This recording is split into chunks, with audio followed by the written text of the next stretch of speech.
Es varu tikai pateikt to, ka es gribu visu to labāko.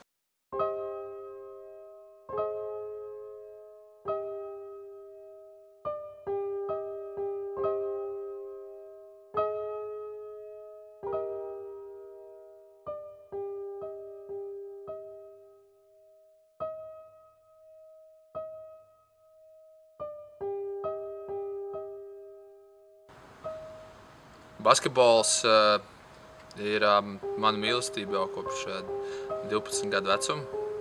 Pirms tam es biju tautas puika, dziedāju, dejoju, spēlēju klavieres, jā, un tādas lietas darīju.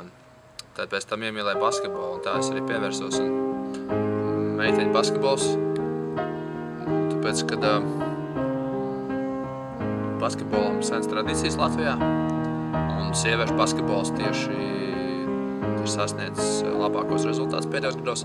Labi, neskaitam šo pēdējo Eiropas čempionātā, kur mēs netikām ārā no grupas, bet principā, ka komandas sporta veids sieviešu basketbols ir bijis Olimpiskajās spēlēs un arī izcīnīja 4. vieta Eiropā un spēlē vismaz pie 100 meitenēm aptuveni ASV, mācās un studē.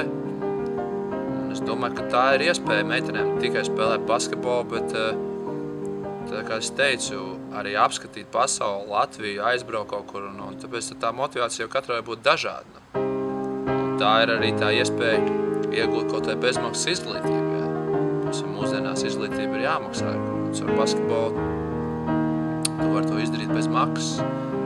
Tā kā nav obligāti jādomā par to, kad es kļūšu par profesionālu basketbolistu.